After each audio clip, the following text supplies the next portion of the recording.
শেখবাড়ির পরিবেশ স্তব্ধ। থমকে গেছে মানুষগুলোর হৃদস্পন্দন।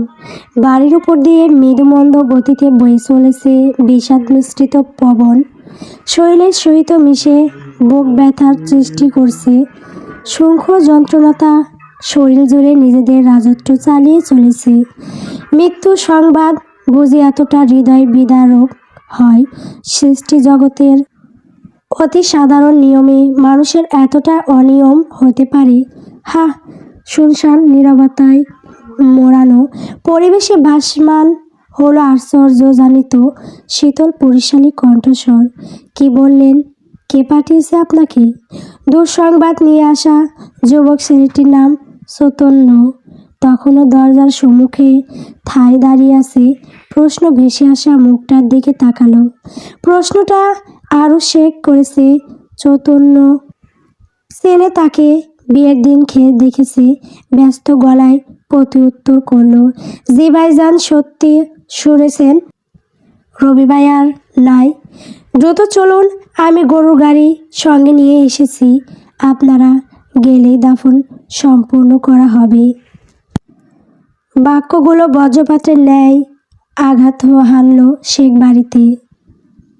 ভূমিধবসের মতো ধবসে পড়ল প্রতিটি মানব মন। উপস্থিত সকলে যেন নিজেদের কান দুটোকে বিশ্বাস করতে পারছে না। যা শুনেছে সবটা দুঃস্বপ্ন মনে হচ্ছে। সব তো ঠিকই ছিল, তাহলে হঠাৎ কী হলো? তবে কি ওটা তাসের ঘর ছিল? চোখের সামনেই মিলিয়ে গেল। চোলাবালি সবটা গিলে নিল। দু চোখ মেলে দেখার সময়টুকুও দিল না।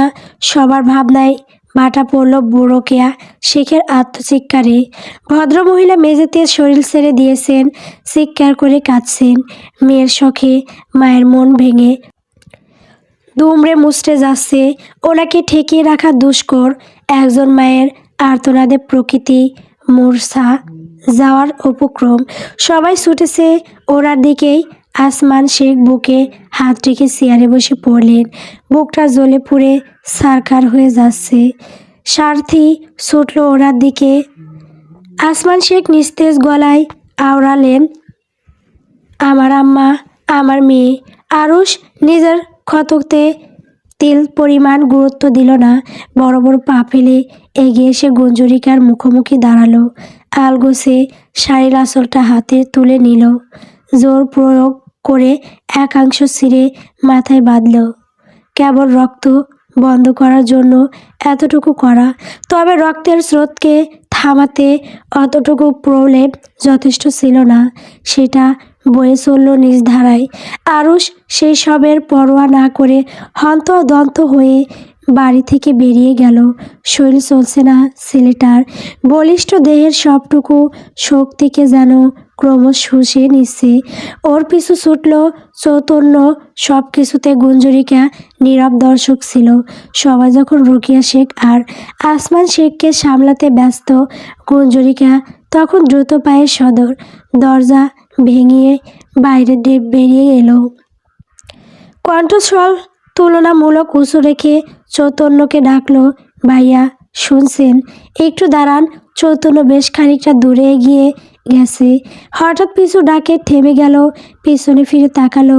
গুঞ্জরিকা পায়ের গতি বাড়িয়ে ওর দিকে এগিয়ে গেল। দূরত্ব রেখে দাঁড়িয়ে ছোট্ট করে জিজ্ঞেস করলো, আমার অদিতির কি অবস্থা ভাইয়া? গুঞ্জরিকার কণ্ঠস্বর বারবার রোধ হয়ে আসছে। একটা বাক্য ঠিকভাবে উচ্চারণ করতে পারছে না। চৈতন্য ম্লান কণ্ঠে জানালো, ভাবি ভাইজানের লাশের পাশে বসেছিল।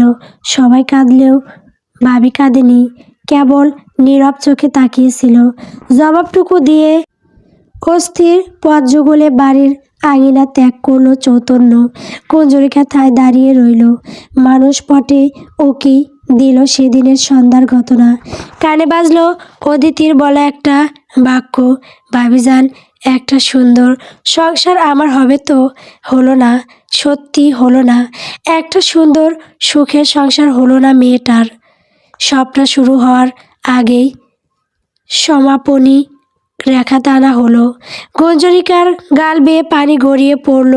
মুখটা গোমটার আড়ালে থাকার দরুন তার লোকচক্ষের আড়ালে বয়ে গেল। চৌধুরী বাড়ির বাতাসে আজ নিঃশব্দের হাহাকার মিশে আছে। বাড়ির আঙিনায় পথযুগল রাখলেই বুক বার হয়ে আসছে, চোখের কোণে জল জমছে। গ্রামের প্রতিটা মানুষ আজ কাঁদছে, সকলের নেত্রযুগল স্নিগ্ধ, বুকটা ব্যথায় পিষ্ট, তবে চোখের পানি ঝরছে। কেবল একটা তরতাজা প্রাণ অকালে ঝরে যাওয়াকে কেন্দ্র করে নয়, তারা কাঁদছে একজন মেয়ের কপাল পোড়ায়। ঘর বাঁধার আগেই ভাঙনের সুরে জর্জরিত হওয়ার যাতনায় সবিশাল জায়গা নিয়ে গড়ে ওঠা চৌধুরী বাড়ির উঠানে এক সিলতে অংশ ফাঁকা নেই আজ। রবি আজ সকালে হাঁটতে বের হয়েছিল প্রতিদিনের মতোই। এটা ছেলেটার শৈশবের পুরনো অভ্যাস। চৌধুরী নিবাসের পিছনের বাগানেই হাসছিল।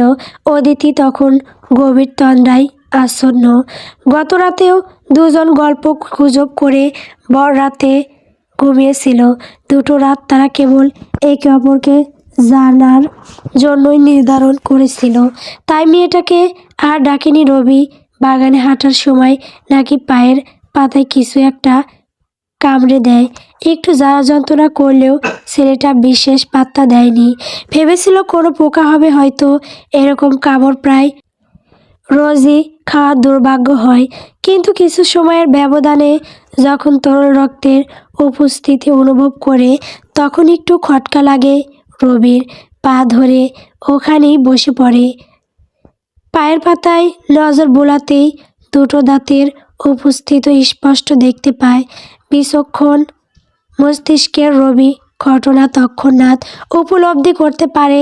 ততক্ষণে শরীরে জ্বালা পোড়া শুরু হয়ে গেছে, দংশন স্থান কালচে হইতে শুরু করেছে। ওই শরীর নিয়েই আতঙ্কে বাড়িতে ছুটে আসে।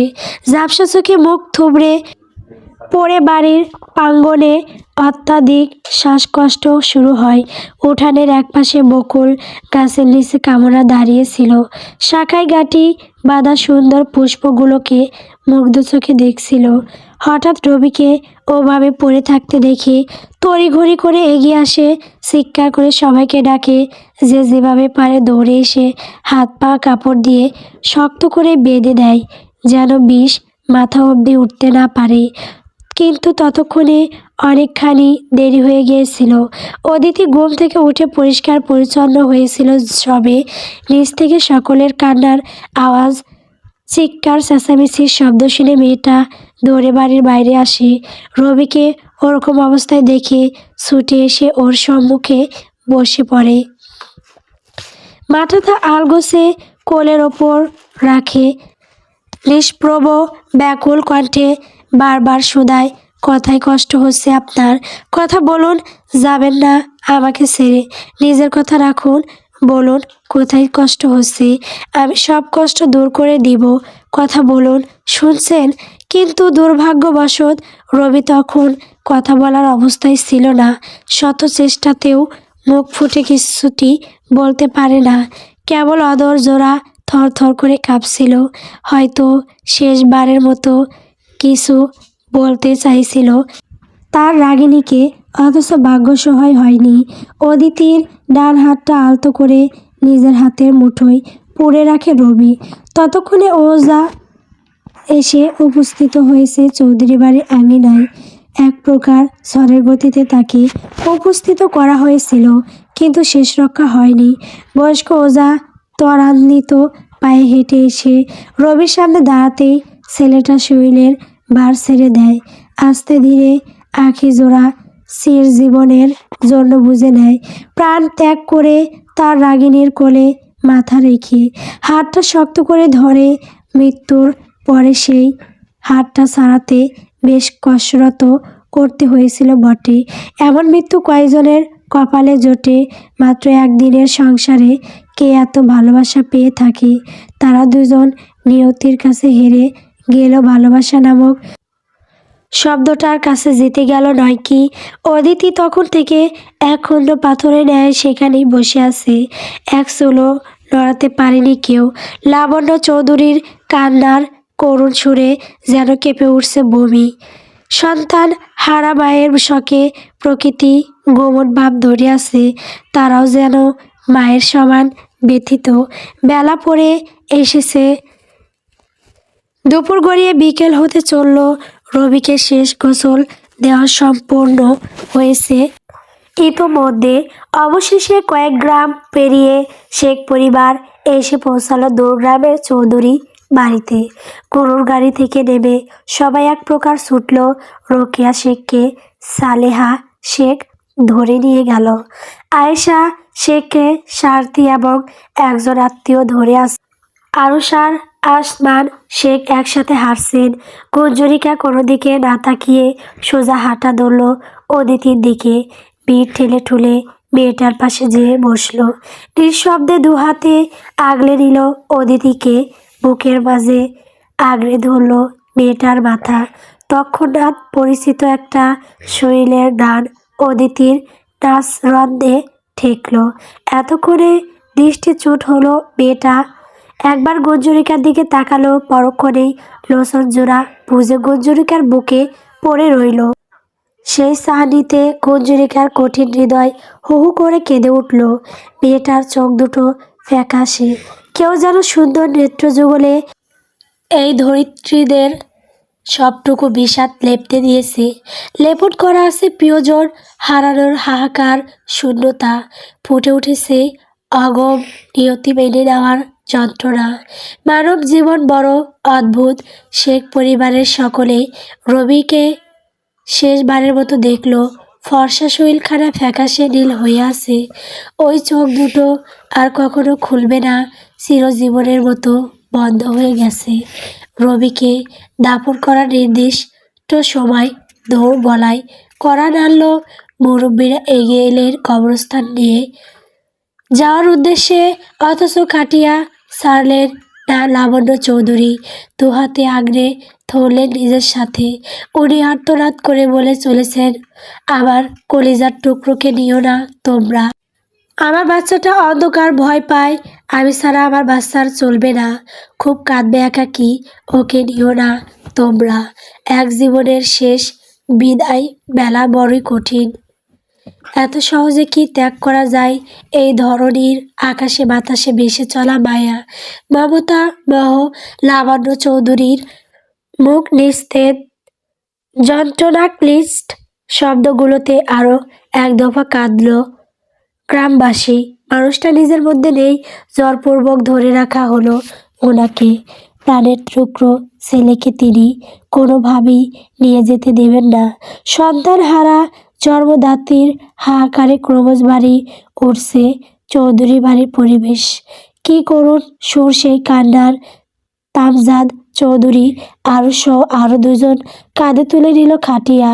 বাবার কাঁধে ছেলের লাশ, এর চাইতে হৃদয় বিদারক কি আর কিছু হতে পারে এই পৃথিবীর বুকে? চোখের পানি ফেলতে ফেলতে এগিয়ে চললেন তামজাদ চৌধুরী। আরও সাজ নির্জীব হয়ে গেছে।